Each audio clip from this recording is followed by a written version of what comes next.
Hello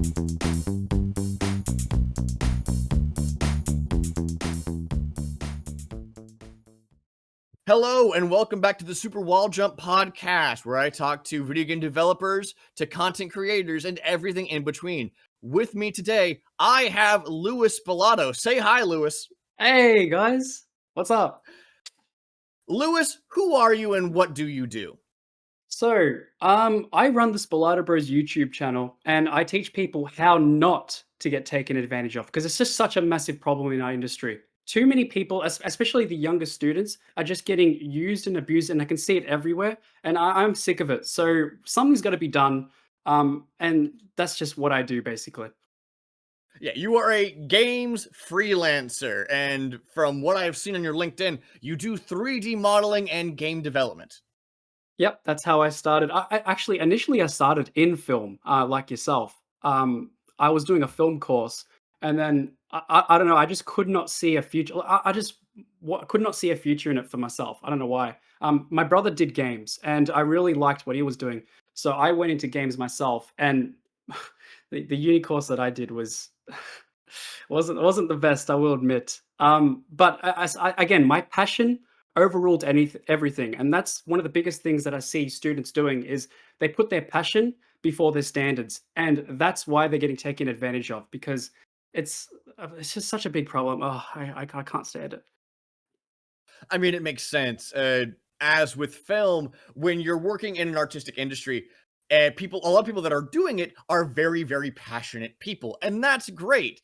But it also makes them easy to be manipulated by being like, "Oh, well, you love doing this. How would you like to do this, but for me?" And Hmm. a lot of people, especially students, will jump on those opportunities. I know that in college, I was like, "Oh, I get to help out with blank. I can't wait." And it's like, I should have been getting paid for that, actually. Yes.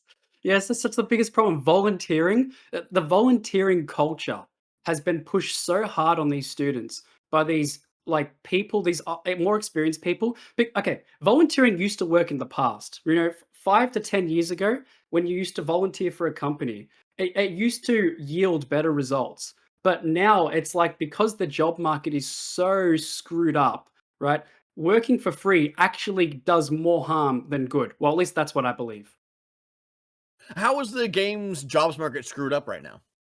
Okay, first of all, there's a numbers problem to begin with. Too many people wanting to do it versus the amount of jobs. It's just it's not even close. Like if I had to guess, it's probably like I'd probably say like 15% of people who do like want to get into games will actually get a games job, you know. So there's a straight up a numbers problem, but there's also the people that get into games, they're just not aware of like the human psychology of it and like how bad it actually is. Most people graduate college and they're just unaware of the potential dangers out there. It's crazy how this stuff isn't taught. So, that's what we're trying to do. We're trying to teach, people how to, the stuff that this is the stuff that I wish I would have learned because I myself have been taken advantage of. Not to the extent that some other people have told me, like some stories, which are crazy. But honestly, like I myself, I've done work for free for clients and never gotten paid for it. They said they're going to pay me, and they didn't end up paying me. Yeah, and that's even without going into stuff like crunch, where even if you do get the job, sometimes they'll say, "All right, cool. Well, you need to work insane hours for us or else." And that or else being, of course, they'll fire you and hire someone else because that's the other problem with there being just a huge number of people who want to do this and not that many jobs is there's the risk of being replaced all the time. I know Yeah, that in film, uh, people have joked about, "Look, if you don't like it here, someone will gladly take your place." And it's like, okay, cool, but that's that doesn't negate the fact that you should treat people well. yeah, exactly. See, I have a bit of a middle position when it comes to crunch. I'm okay with crunch so long as you're paid for that additional crunch, right? So if your boss comes up to you and says, "Hey, we need you here. We need you to do overtime," and it's like, okay, am I getting paid for it? Yes. And then that's fine. If you get if you get paid for doing that overtime, cool. But a lot of the cases when people are on like salary wages or whatever, they get their freaking whatever amount a year, and it doesn't matter how many hours they have to work, then that's when I have a big problem with it. because it's just going to get used and exploited. Yeah. So let's start off from the base tax. How does one find work to begin with? Just as to work in games, how do you even find a job, especially in these market conditions?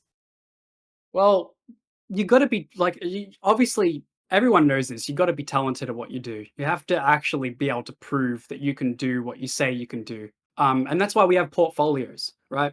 Well, that's why we should have portfolios. You know, a lot of the time, freaking, I'll get into this later probably, but there's the whole phenomenon of companies, requesting you to do an unpaid test for them, which is just absolutely ridiculous because your portfolio should be enough proof that you can do the job. But obviously, these companies, like because the job market's so bad, they can get away with it. How do people get jobs? Well, a lot of people do understand that you do have to network to get jobs. But the networking advice is just so lame and freaking obvious anyway that all the experts in our field are giving the most lamest, boring, surface level advice on networking. It's absolutely stupid. It's like, oh yeah, just go to events, bro. Well, duh, of course you gotta go to like, of course, like, you can beat people and go to events. Like, that's just the most surface level crap. Or it's like, message people on LinkedIn, but, like, don't give them too much information and don't act like you want a job, but just, like, say hi. It's like, that that doesn't work either. Yeah. That's the funny Hey, thing. cold calling doesn't really work, especially in this day and age, because I know that, most of the time I get a message on LinkedIn, I ignore it. Or I'll open it so I can get rid of the notification and then I move on with my day simply because, well, who cares? And Mm. I don't think that if, oh, hey, cool. Oh, yeah. Hey, I'm some random guy. I'm going to message you and see if I can't get a lead. The average person isn't going to be like, ah, yes, just what I wanted. More inexperienced people. Hello. Yeah, that happened to me before. Someone asked for, like, a gameplay mathematician or something. I'm like, "Mate, no chance." No chance. It's just absolutely ridiculous. Yeah. So those ways don't work. So what can you do instead? Like obviously, like people do say again, networking, but networking is one of those things where it's like, all right, cool, you want to be in shape, just lift weights. It's very broad. It doesn't give you Mm. any specificity. So what is a specific thing people can do that might actually work? So I've always advocated that people should do game jams, but to the point where it's equal and fair. Not when you, like, go to some random established studio and say, "Hey, can I volunteer for you and can I join your team?" And, like, they hold all the shares and then you do work from, fuck that shit. And sorry for my language. I am Australian. I do swear. So the best thing you could do is actually join a public game jam and form a group there and then. And make sure it's all set up fairly and equally, so that way everyone gets the same portion of, the potential sales, or if you do take it to market, just the same percent of, like, ownership of the group, if that makes sense. Um, Mhm. that is, I would just do a bunch of those, over and over and over, and plus you're going to improve your skills anyway. Mhm. Um, from there you meet people anyway, and that's the only real. This is one of those problems where it's almost impossible to solve. Um, but yeah, I feel like the game jamming and just interacting with other people's communities, just joining a bunch of communities is probably your best bet. But that being Mhm. said, nothing's guaranteed, man. Like, again, the industry is that bad that even if you do this, that's like, chances are it's not even a coin flip in terms of the possibility of you getting, like, anything out of it. It's probably less than a coin flip's worth of chance. But yeah, that's kind of, I think, the best thing I could give. I haven't thought of anything else, Yeah, there's no silver bullet, unfortunately. But game unfortunately. jams, at the bare minimum, you'll have something at the end of it that you can say, hey, I made this. Which, if you need a portfolio, is important because it's one thing to say, oh, hey, I made this 3D asset. But it's another thing to say, hey, I made this 3D asset and it was usable, and I can prove that it was usable because it's been used already. 100%. Another thing that has helped, but this doesn't help everyone. I have a brother, and I'm not gonna lie, there is some nepotism, man. There is some nepotism. Like, he's gotten me a few jobs, I've gotten him a few jobs. I know people. You can't help having, a family member or a close friend, in the industry, but it's kind of how it is. It is unfair. I'll admit, it is unfair. But there's nothing really we can do about that. No, Um, oh, well, yeah. yeah. But can you get taken advantage of in your job search? Like, what are some things you should look out for in your job search? So you want to look out for things. Okay, so I focus particularly on unpaid jobs. I do like some like a typical episode of mine on YouTube would be we load up a job post from LinkedIn, or yeah, mostly LinkedIn, and we'll read through it and we either roast it, react to it, or I'll give my opinion on it.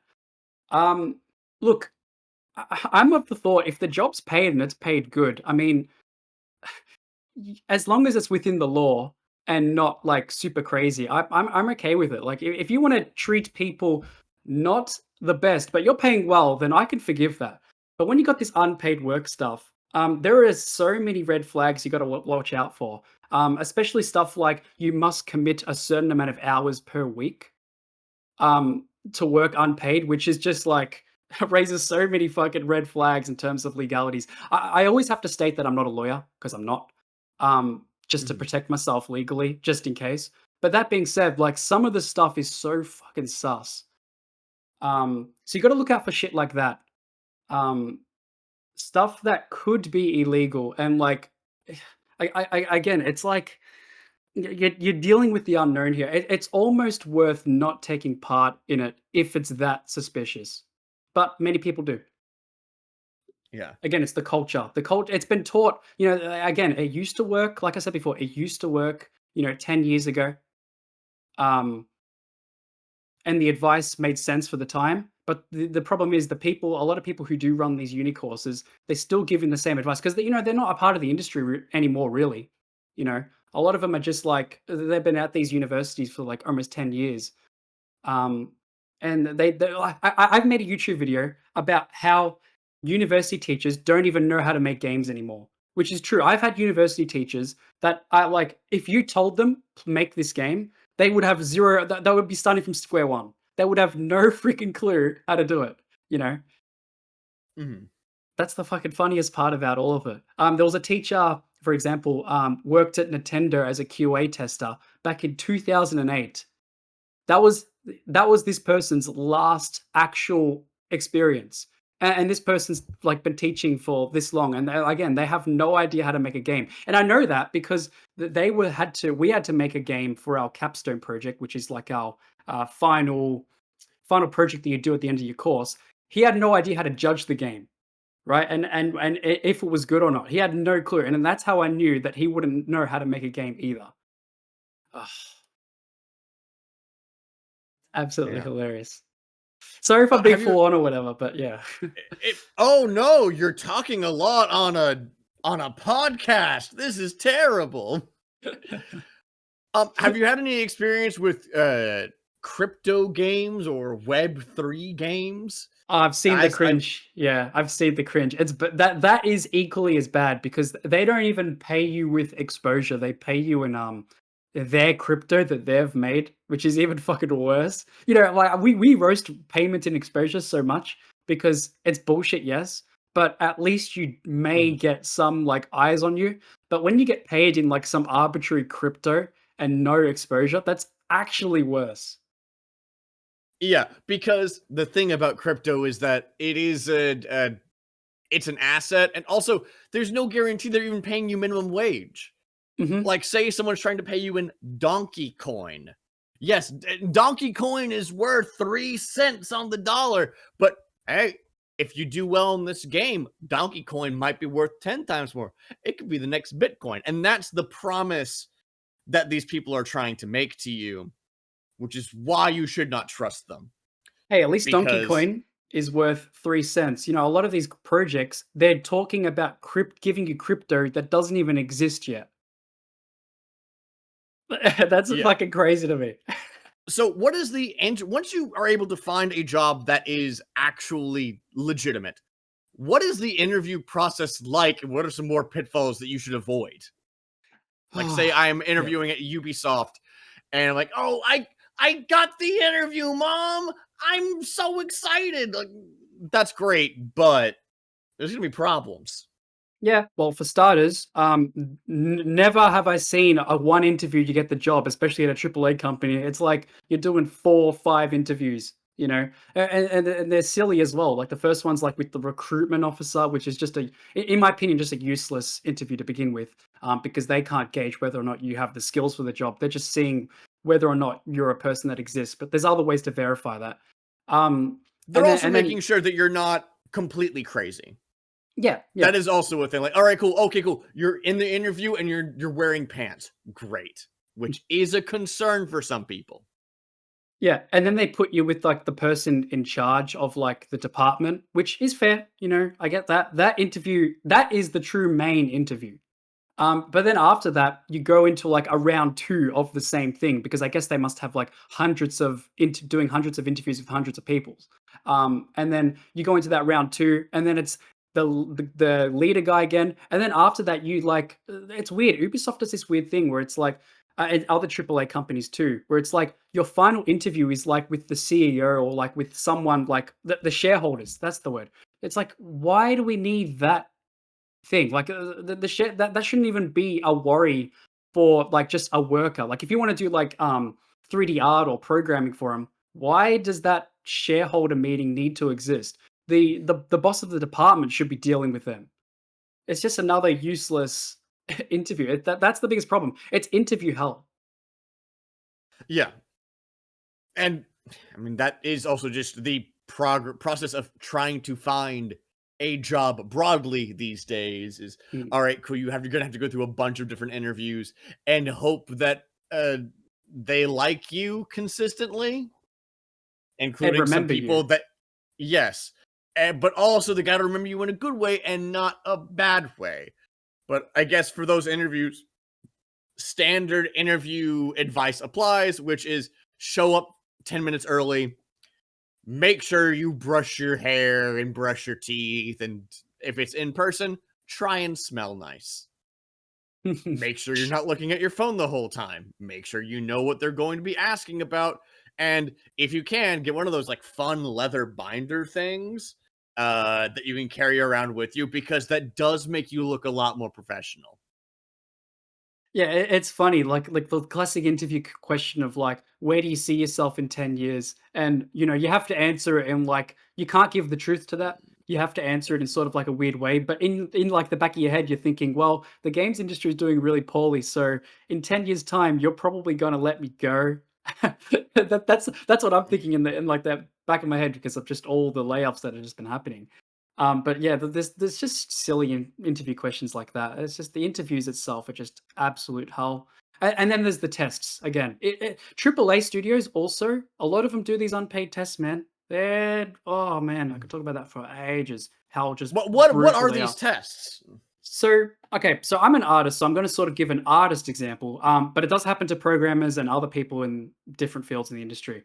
So they'll give you like a brief, right? And this brief would I'm going to relate this to 3D art. Create a skyscraper, or let's do a 3D character, um, and they'll give you like a theme, right? And it'll be like use your creative prowess to make this. And you know, making a character from scratch isn't like a 1 hour job, like a good one. You need like a good Mhm. week at minimum to make their especially for a AAA company that has their standards. You need at least a week. And mind you, this is unpaid. Um, which is just absolutely horrendous. We get people. I speak a lot about this on my channel. We occasionally get people that like argue against it, and saying like, look, they need to do this to see if you're good enough. And my reply back to that is, imagine if everyone required it. Every single job, you lost your job, and imagine every single company wants you to do these unpaid tests. It's a growing phenomenon, and I want to stamp this crap out. Yeah. Understandably so, because again, that's why you have a portfolio. Exactly. Most role that's why you have a resume to begin with, the resume, CV, what have you. you would have work history and you can say, hey, I have proof that I've done this. But beyond that, a lot of times you will have portfolios of your work that you can say, hey, I'm not going to make this for you, but you can see this other building that I made using this software. Will that work? Yeah, but you don't get the opportunity to. Well, I mean, you can talk about that during the interview, but then they're just like they'll nod along with you, but then they'll just not consider you because they want what they want, and they can get what they want due to the market conditions. If it wasn't for Yeah, the bad market there's conditions, they wouldn't be able to ask for it. yeah, because hey, video games are a billion and billion and billion-dollar industry. As a result, there's a lot of people that have grown up playing games and whose favorite things are games. And when you have art that touches that many people, a lot of people are going to say, well, I want to make this art. I want to contribute to, the system, the culture. So, yeah, if someone is looking for a character designer, for instance, you're competing with everyone else who thought about making their own Overwatch character. Hi, this is Todd. He's a robot ninja with 2 guns, and he does a backflip, and that's his ult. You're competing with everyone like that who thinks they can also do it and who wants to do it because creating stuff is fun. Games are fun, and a lot of the most fun games are the ones that stimulate that creativity. Exactly. And you would think it would just be like the juniors who have this issue, but that's not true. The seniors, if anything, are more desperate than the juniors to, lower their standards and do this stuff. I made a video just recently. There was these 2 guys. I'll speak about just one of them. A veteran in the industry, 20 plus years experience. Pretty talented at what he. I'm not going to say this guy was the best. But like this guy knew what he was doing, right? He was publicly announcing how desperate he was on LinkedIn for a job. And, a lot of people were in the comments supporting him. But in my mind, I'm thinking, wow, this is such a massive blunder, because potential employers that if they read this, that you're just going to get lowballed, man. Like, you obviously have the talent for your job. But when it comes to payment, you're going to get lowballed because they know you're desperate. Why would they pay you good when they know they can get you for much cheaper? It's Right? why I advise people to not use the open to work banner on LinkedIn Yeah, because that too. all that does is tell people that you are broke Mhm. and that you're open to anything, and that's you don't want to be negotiating with people from a weak position. But Yep. speaking of negotiation, how do you negotiate rates for freelancing in the video game industry? Yeah. So, um, like I said, you got to have the talent to back this up. If you do not have the talent to back this up, then you cannot be pushing your rates. Okay. So first, make sure you're good at what you do. But once you're good at what you do, you have to. You can't. The way that these people think, the people who are trying to negotiate you with your salary and get you lower, they're looking for chinks in the armor. They're looking for every single little thing they can exploit from you. So if you're having a text conversation with these people, which a lot of the time these negotiations do happen over text, at least at the beginning, really think about what you're saying to them. Really take your time. Don't send the message straight away. Have a real think about what you're sending this information to these people because they are looking for little chinks they can exploit, right? And again, they look at your public profile as well. They look at little chinks there too. So that's why this publicly announcing your desperation thing's really bad because you see it, they're gonna use it. You have to be very firm on what you want. So with me, when I do some of my gigs have been with my brother, so it's really easy. He charges what he charges, and it makes it easier for me to charge what I charge because we can just charge the same. But if you don't have that, you have to really think about what you want, and just be really firm with it. Like again, you're a freelancer. You're not getting paid annual leave. You're not getting paid sick leave. You're not getting all these employee benefits. You do have to ask for a higher base rate to compensate. Right, and a lot of people forget that. A lot of people don't realize that thing. They're competing. They're putting their freelance rates equal to what an employee will be. If this same person who I negotiated with offered me an employee job, sure, I'll lower my hourly rate. That's fine. You're giving me like a full time employee job. I get benefits which are going to almost pretty much counteract it anyway. and I can get paid less for it. You're trusting in me, and I can reward you for it. But when it comes to freelancing, there's no job security in there. You have to ask for a higher hourly rate, but people aren't. And we need to teach that. And it starts with this the people who are most likely to listen to this advice are the students. We need to get into the minds of students. We need to do lecturing and I don't know, we need to get in university somehow. Yes. I will point out that as a freelancer myself, you do need to consider that you need to be charging more because at least in the states, you have to pay additional taxes if you are a contractor or freelance employee as opposed to, in the states it's a W-9, I believe, where they take Oh, taxes out. Yeah. So for my US audience, hey, yeah, you need to be charging extra because you need to pay extra in taxes. That is interesting. just yes, the joys of capitalism. Uh Freelancing sounds fun and you can get paid a lot of money to do it, but you need to be putting that money away because the government will want its share. And there's a reason why what was the name of that great gangster? But he got caught by the IRS. And it's Ah, like right. Yep. yeah, the IRS will know if you are cheating them out of money because the IRS, I'm fairly certain, is in communication with the banks. So, if you are getting paid electronically, save your money and ask Mm. for a little bit more. Yeah, we don't have that sort of thing in Australia. I'm pretty sure here it's like you just have income tax. So whatever income you have, it gets calculated at the end and you pay. So contractors don't have to pay. If anything, contractors get an extra helping hand here because you can claim some business expenses, especially if you have your own business. But in America, that's strange. See, yeah, contractors have to pay more tax. Huh. Yes, but as a result of the US tax code, there are weird workarounds. Some people like to make an LLC or an S corp and then they get all of their all the payment goes to their tiny one person business and then that business then pays them as an employee that they are also the owner of as a way to circumnavigate a lot of those extra taxes and fees. Mm, cheeky, cheeky, Yeah. cheeky. That welcome to the United States tax code. It's bad for many reasons.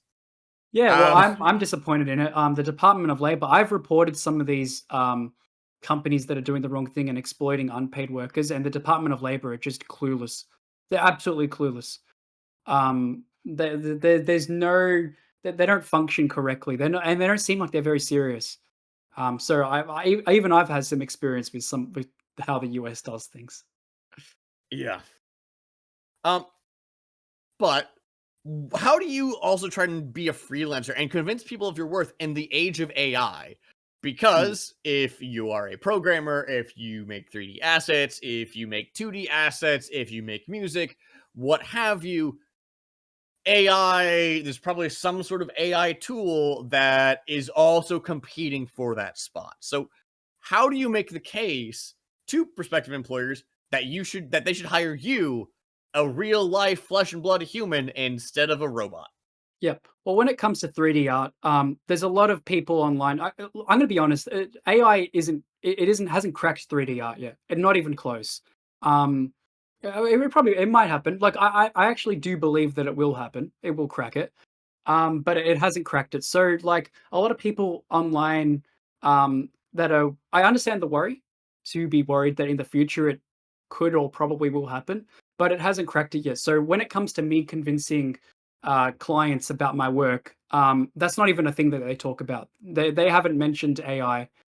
Um, and if they do, they find out for themselves that it's just not there yet. They can't use it as a proper argument yet. With 2D, you can make the argument a bit more. Well, you've seen like the Coca-Cola ad, I'm sure. I've Um, seen the Coca-Cola ad. I did not watch much of the Super Bowl, but the few things I did see, there were a lot of AI ads in there. yeah, 100%. But when it comes to like art in games for especially for 3D, I can't think of I haven't seen a single example of like, someone cracking it yet. I don't think that exists yet. What about programming? See, I'm not my brother is a programmer. He uses AI to help him code, not to actually code, but to like maybe it's good at giving you some general advice or helping with math equations, you know. Um, Mhm. yeah, I don't think it's cracked it for games yet. For you in film, I think it's closer in film than it is in games. Yes. However, I try to ride the line of if you're going to see a movie, you're not going to people cast Brad Pitt and stuff because they know the audiences want to go see Brad Pitt. Mm, Otherwise, they would hire some Joe Schmo off the street that's mildly okay at acting instead. But the yeah. reason people enjoy creative works, whether that be movies, TV, music, games, just like regular art, is because of the people that made it. Because in the world that we live in, it's hard to understand other people, but art is a mechanism by which you can do that. As a result, like, hey, people like Chapel Roan's music because they can go to her concerts. Can't really do that with it's just AI. Yeah, I think And what people worry more about is like adding like, you use the example of Brad Pitt. Sure, Brad Pitt can be in a movie that what people are more worried about is using AI to augment him, as in, like, they'll do a green screen of Brad Pitt, and then the background can be, like, some CGI, but that's not CGI, that's AI generated CGI. That's what people are really worried about. It's they'll mhm. still want those actors, but then the stuff that goes with them will be AI generated. Yeah. I mean, there is a bit of that. Location shooting is not nearly as much of a thing as it used to be. But they have certain devices. I believe it's called the screen or the circle or something. They use it for the Mandalorian, which is sort of a combination soundstage, but also like a wall of screen surrounding the actors, so that way the actors can actually feel like they're on location. Mhm. So there is already use of that, but I still think that's better than doing everything through green screen. But then again, that's also me sitting on my high horse saying, well, all the CG in the world doesn't look nearly as good as the dinosaurs from Jurassic Park because those were practical effects. Mm. My wife and I are working on a movie right now, a movie script, and we're planning on using practicals for as much as possible. So that's also, I cannot say this as an unbiased party. I think Yeah, go practical for it. looks best. That and push that, you know? Well, that's the a lot of there's gonna be a big backlash, I think. People are there's gonna be an actual movement of anti-AI soon anyway. Like, I'm talking, like, generally. Like, there's already artists, like, do you remember the whole, like, "Say no to AI" thing?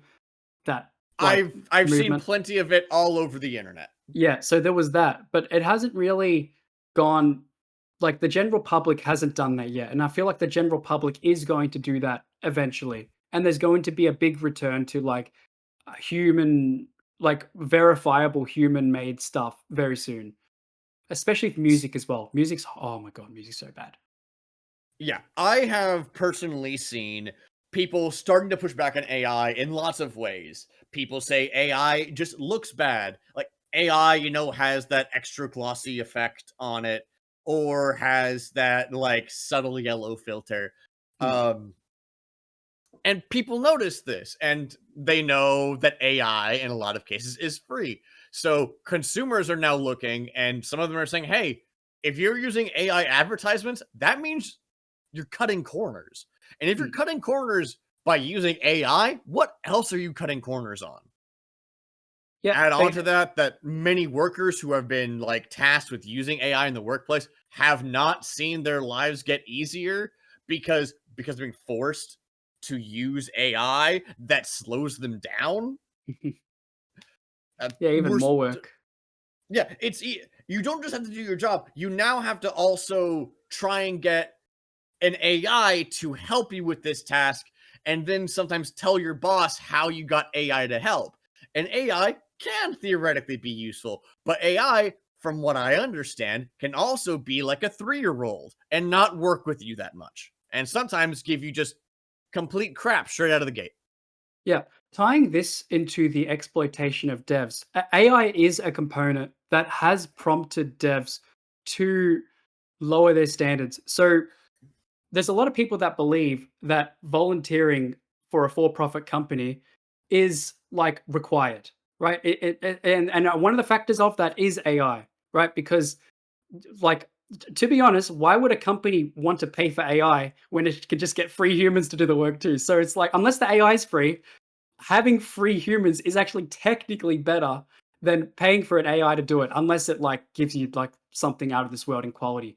Um, but that being said, it is a component for why people get taken advantage of. Um, and I really want to talk more about that if that's okay. Go for it.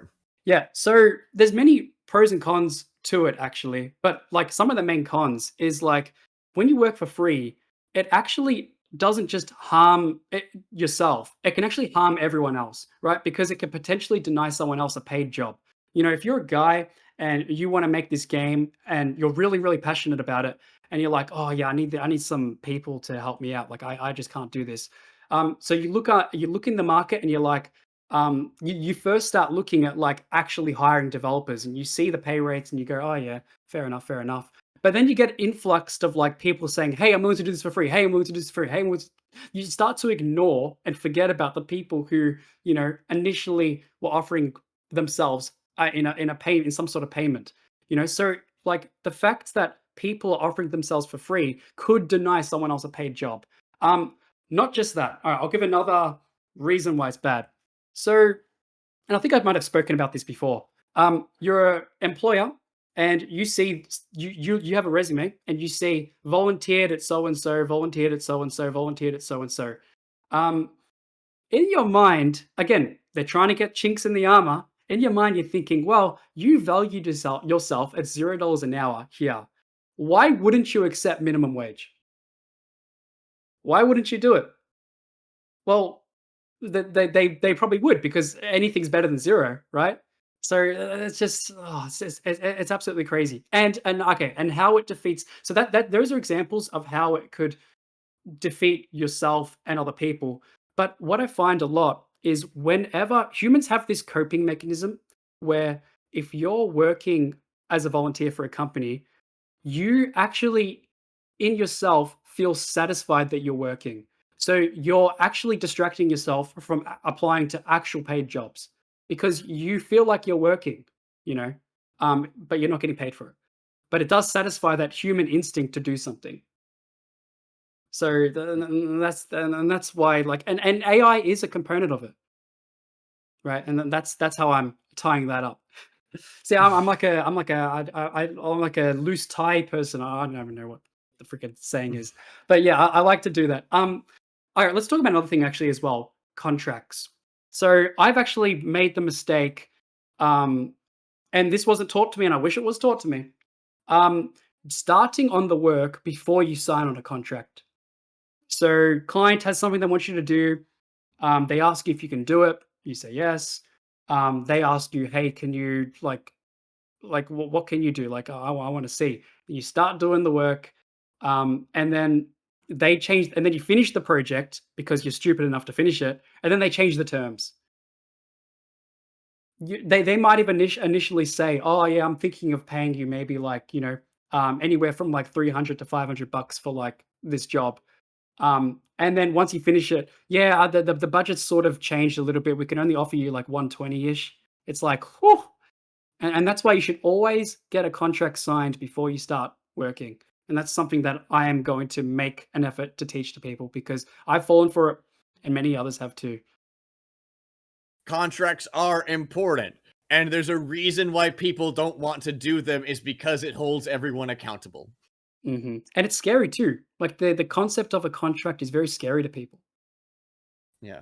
I mean, in an ideal world, everyone would be part of a union, and then the union could help set the rates and also protect workers. But given how video games are a relatively newer industry, those unions don't really exist in full yet. We're starting to see No, some unionization like in specific companies, but nothing broad yet. it's too late, man. The biggest problem is these unions should have been formed when times were good. But the problem is when times were good, people were passionate, and that passion overruled this type of thinking. But seriously, like when times are good, that's when the unions should have been formed, like proper unions. I'm not talking about these silly unions we have now. A lot of them are just like I've seen some unions that it's like, oh yeah, we won't help out anyone unless you start paying us, but they'll only help you from that payment forward. So if you're in like a legal controversy and you need help and you start paying them, they won't help you because this problem happened before you joined. And it's just absolutely silly. It's just a big turnoff. People aren't interested in joining the union. It's not attractive enough for game devs to give money to join these unions, which actually don't help solving the problem that these devs actually care about, which is helping the unemployed get employment. And it also probably is not helped by the fact that, again, maybe 15% of people who want to go into games actually get jobs in games. Hmm. How many people in the games industry are quote unquote unemployed versus, hey, I want to break into the industry? Yep, and, it is a bit self-inflicted too. I remember during uni, I did notice that about, like, half the people that were in my classes or lecture halls are just like, even then, and I was a naive person, even then I knew you have no chance, mate. You could just tell they're gamers, they love League of Legends, they love freaking all these other games, but they just aren't, you can tell they just don't have the skill, or they don't have the drive to actually become like a good game dev and become good at what you do. So it is And partially self-inflicted, but yeah, go on. and that's not a bad thing. You're allowed to just like something and not make it. I know that I love games and I have a lot of thoughts on game design. However, whenever I like start touching the keyboard and start messing around in Unreal or Unity, I run out of steam really, really fast because I'm like, I'd rather just have someone else make this and then I play it. And you know what? I acknowledge that about myself, and I'm okay with not making games. I'm okay, but I'm much happier being able to talk about them. Yeah, and that's fair too. Completely fair. Do you know how many like game students just are clueless about the industry though? Like literally don't understand anything about how our industry works. Oh, I would assume most of them. I went to film school. If listeners of the podcast hadn't guessed already, um, and they told us a lot of things in film school. They taught us how to edit, how to use a camera, all of that stuff. They didn't tell us that when you actually want to get into the industry, though, you basically have to know someone. Nepotism in film also is a major factor. Mm. You're gonna have a very hard time in film trying to get even your first gig just at all. Because there's already so many people that also want to do film on the basis that they love movies and TV. And so, of course, we want to work in movies and TV. So, getting your first gig is really, really hard. Yeah, exactly. I don't mind it being hard, but like at least the least that these unis can do is just be real with their students. Like, see, I don't know if it's ignorance where like they don't actually know, which actually is arguably worse. If they themselves are actually that stupid to not know how bad it is, then that's kind of worse than purposely hiding the truth, because it takes some intelligence and cunningness to hide the truth because you want to get as many people coming to your uni as possible and making as much money from all these student loans and stuff. Um, Yes. but yeah, But it's also, mind-boggling. university is not necessarily the only path to getting a job in these creative fields. Mm. A lot of the tools to learn game development are online and they're free. There's tutorials, there's courses, there's, Unreal and Unity, two of the biggest engines available, are free to download. And there's even more free ones like Godot, which are also free to download and play around with. And you can learn the tools without even going to school for them. Yep, and that's what I would advocate for. Like honestly, I am a sort of a bit anti uni in a way, which I hope doesn't sting me in the future. But then again, no, like I'm gonna be honest. I hope it does improve. I really hope that um well, the people that are in charge and the people that run the courses do wake up a little bit Maybe the and maybe, but maybe they never will. Maybe it'll be the new people that come in that will be more woken up to it. I hope that does change because it's just absolutely like it's just so sad to see like this happen. Students, when you're young though, you're naive, and so I almost don't blame them for not like taking initiative and doing their own thing. Because I would have done the same thing. We're all you know we're all young and young and dumb. Um, Yes. But also, having a degree entitles you to 20% more lifetime earnings, just basically flat out. And so having a degree, even if it's not the most useful, does still tell employers, hey, I stuck with a thing for years and I completed it.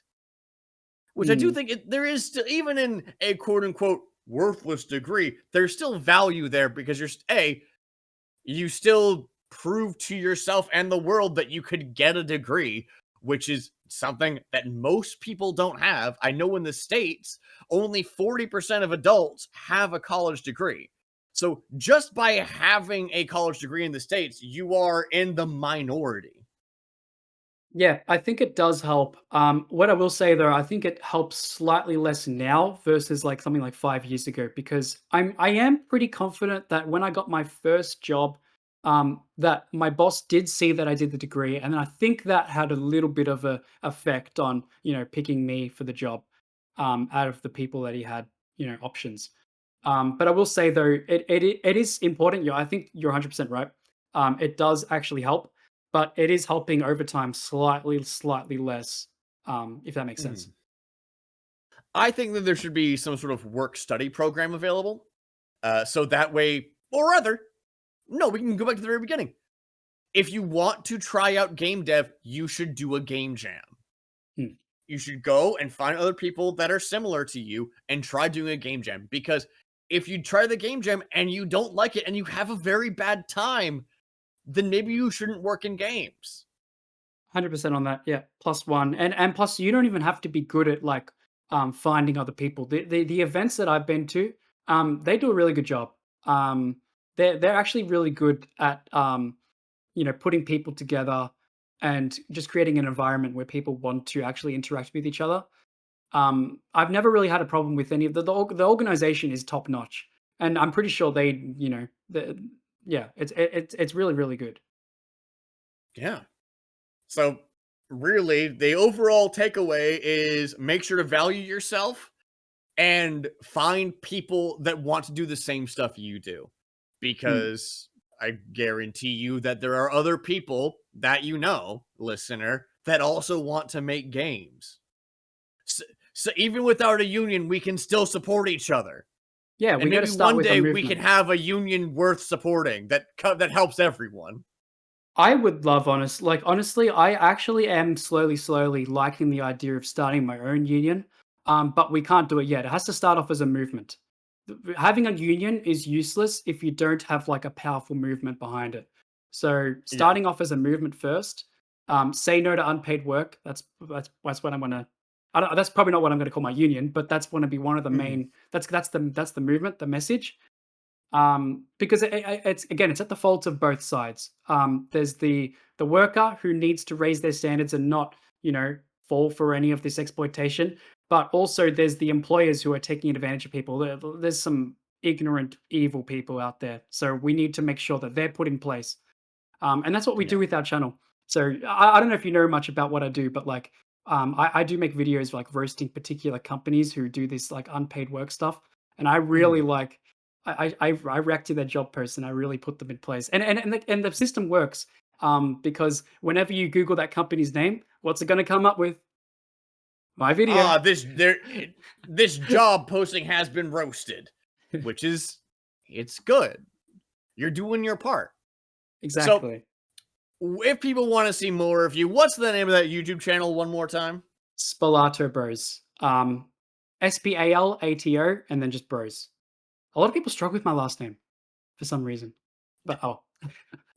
Hey, my birth name is Lawson, and the number of times people have heard Austin or Lawrence or Blossom or Awesome is too many to count. It happens constantly. Um, anywhere else people can find you and follow you, and figure out what you're um, up to. yeah, link LinkedIn, just Lewis Spalato. Like it's easy to find me. I'm just YouTube. I only have LinkedIn and YouTube really. I don't use any other platforms. I have a Discord server. Yes, we talk about a lot of stuff in there. Um, even like the people in there are freaking amazing. Like we really deep dive into each particular topic. Like we put a job post in there, or we put like a meme in the games. It's so funny.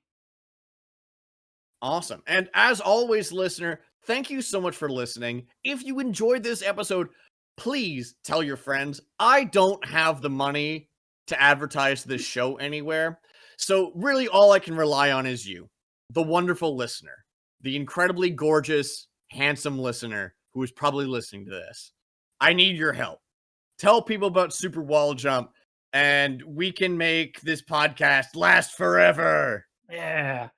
And as always, there will be a link to the Discord in the show notes because as of recording, Discord has delayed their age verification. So I still feel good about using Discord. But with that, thank you so much for listening one more time and have a great rest of your night or Thank you, day or Lawson. week. Thank you so much. You are great at what you do. I will say, podcasting skills, A tier, bro. Like actual A tier. Thank you so much.